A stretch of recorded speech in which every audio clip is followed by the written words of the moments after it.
It wasn't long ago, most of us, when we were talking about APIs, we were concerned about proper naming of things and whether or not we should be using patch or put or post and why, and things like rate limiting and security and all these other things were top of mind.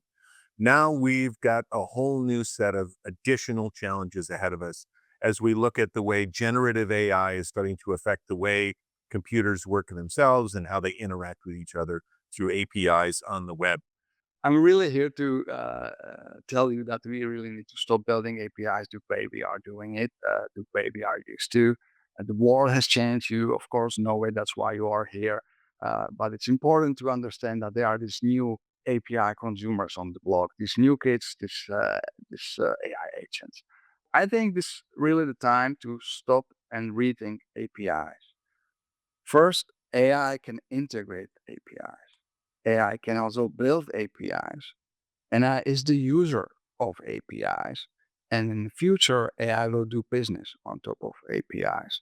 So you can see that these 4 points should be should build a case really for us to rethink how we go around APIs. The rapidly changing AI landscape is already hitting your APIs, and that's only going to increase as more and more autonomous agents start to spin up and start to hunt down your endpoints and start using your services, at their own discretion. For agents to be working with your services, they need to use your API, right? APIs are still required to make that connection, and the majority of MCP servers are just proxying traffic back and forth from APIs that exist today.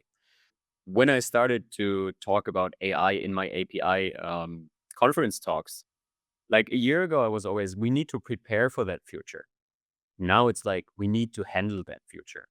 And what I would like to do in the next half an hour is just giving you some cues on things you want to look out, things that I think are important to deal with that transition that's currently happening, and also give you a short outlook into like what will happen in the future.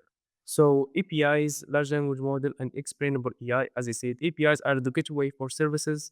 Large language model are the brain for reasoning, and explainable AI are the one who give us clarity and give us the trust.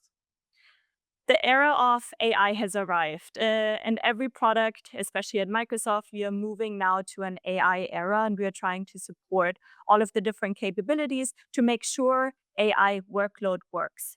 So I'm going to do some deep dives here to finish up my time here. Is that I'm going to show a deep dive on creating an API that serves an LLM model. I'll show a deep dive on consuming an LLM powered API. So flipping the side and showing how you consume like an Anthropic or one of the other commercial models. And then I'll show agents using APIs as tools. So these are just a couple of deep dives on those three high level areas that I mentioned.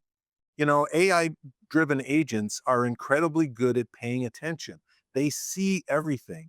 They can mimic anything. They can repackage anything they've already consumed, but they lack context and they lack judgment. And that's really what we can do with APIs. We can create clients and we create frameworks and we create monitoring systems, all to make up for that lack of context and lack of judgment, to explain what we really want them to do.